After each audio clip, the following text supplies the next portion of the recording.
on selective schools and the Saturday schooling pressures of getting into university in Australia. Sorry to tell you, friend, the New South Wales Board of Study rigged things from the start. A broad introduction. The high school certificate, as it is known in Australia's most expensive state of New South Wales, is the final year standardised testing high schools all need to comply with to qualify for government allotted spaces in the major universities. It is a system designed with a statewide ranking system known as the Australian Tertiary Admission Rank, ATAR, which replaced the previous tests my parents' generation had to spend almost a year of their life stressfully complying with. That was the much more simplistic Tertiary Education Rank, TER.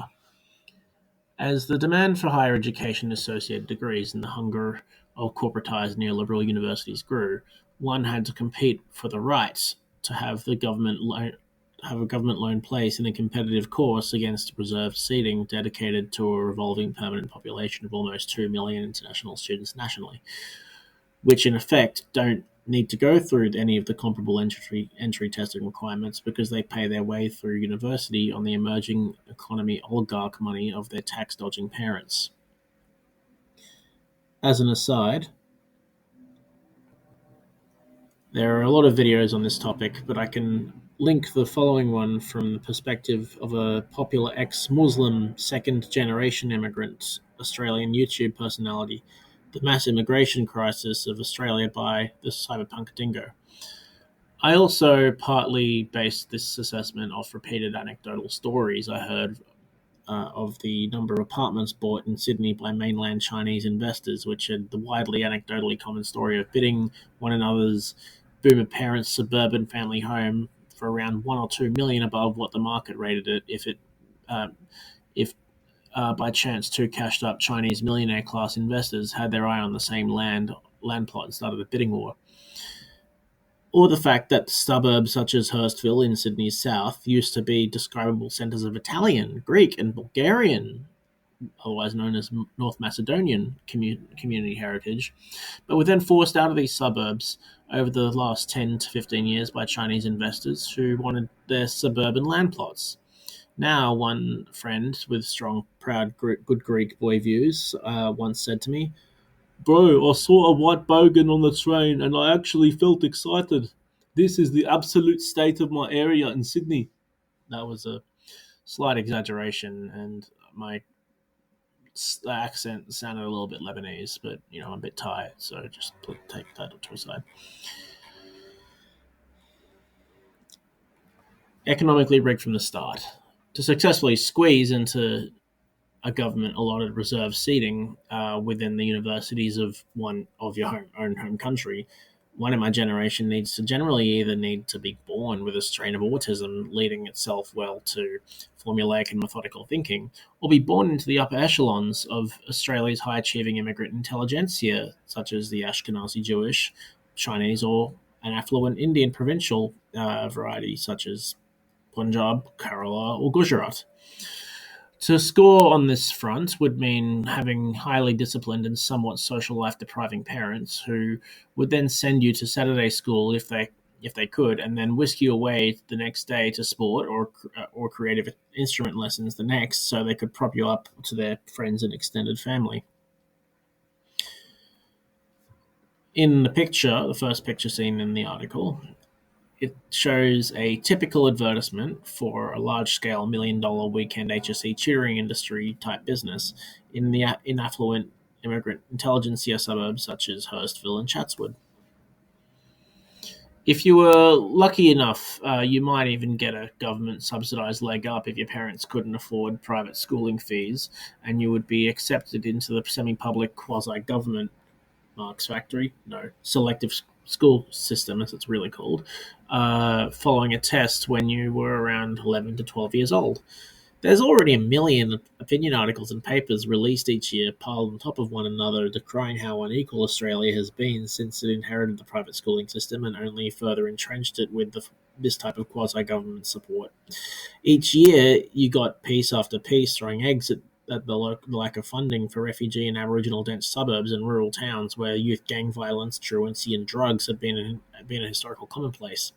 Teachers are often hardened by these schools, and immigrants from overseas, such as England, Ireland, and continental Europe, get visa boosts, in fact, for trying to endure the worst of them, especially when they get a women receiving highly aggressive sexualized jeering by teenage boys. As depicted in the second picture of the article, James Roos Agricultural High School is the highest performing school in New South Wales, and is often anecdotally joked about. Its minority of local, conventionally European Australians, making up no more than 5 to 10 people in a grade of a bit over 100 students. It is also a government-supported selective school, which topped the HSC for over 26 years, and in some years has about 50% of the grade get above a 99.00 ATAR, which means that they were within the top 1% of the state's achievers. This phenomenon, while sensitive to many due to its culturally and racialized connotations, is also controversial to some of the broader Australian general public, whom they may have attended trade school or dropped out of high school or university, often followed by the mockery of this less successful broader public majority by the more successful immigrant intelligentsia class my dad's side of the family and other friends inhabited. See the colloquial jabs of old white bastard, useless bogan, yobbo, or povo. Unfortunately, and sometimes quite tragically, high achievers at my university were known to completely dive in their results as soon as they got access to an independent stream of alcohol and society event social life. They would even be known in extreme cases to bomb out altogether and develop a need to go on alcohol dependence recovery journeys via outside intervention. I won't name names in this regard, but I heard it from people and commonly heard about it way too many times for it to be funny. My own onward thoughts. The Instagram page and fellow Australian Sydney-based Substacker, who has still yet to respond to a lot of my requests to reach out, monkeyboy.sydney, is a Gen Z meme page curator and content producer, which covers many of the odd Sydney-based cultural phenomena we all grew up with, no matter where in Sydney you were born, what ethnic group you were, or what economic social strata. From what I understand, he's a Lebanese heritage Australian who moved into my native area of the Anglo-continental European, creative, liberally minded, dominated inner West.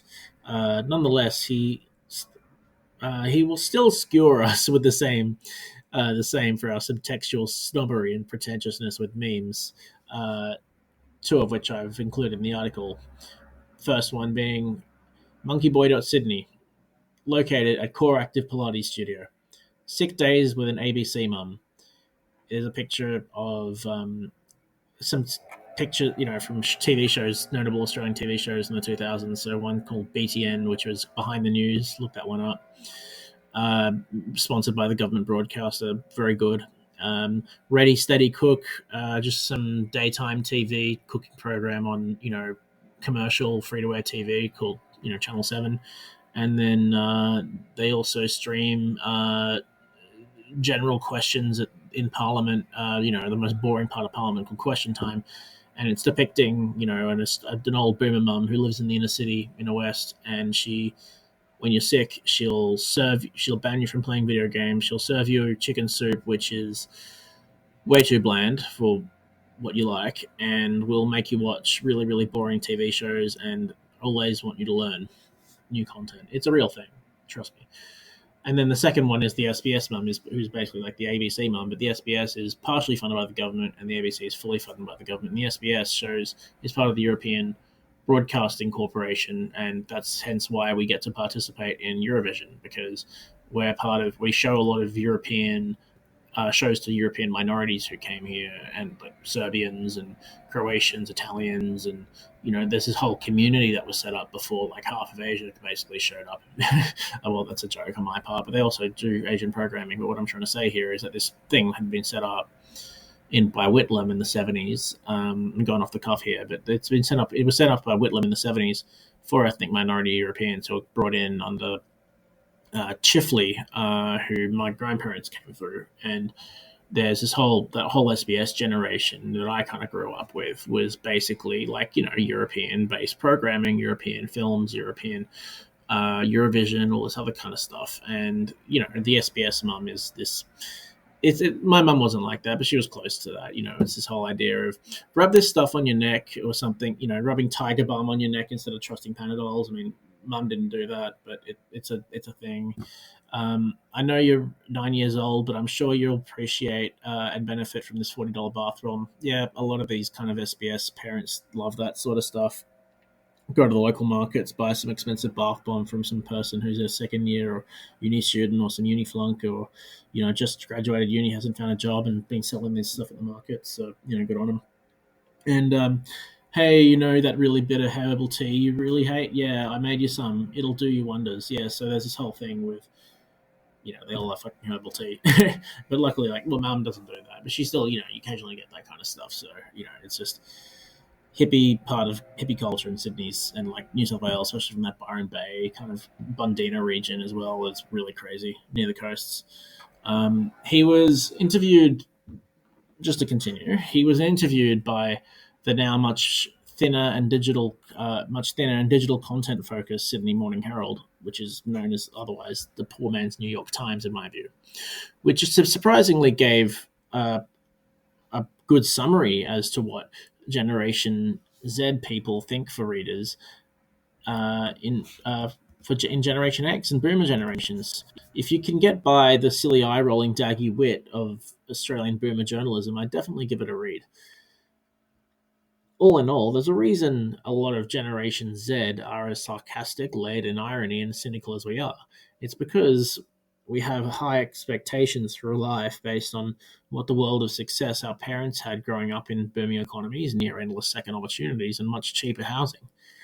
The fact those experiences weren't met and that the same expectations on achieving highly were maintained in an economy which was seemingly rigged to be a lot harder for us made us some of the little shits we are today.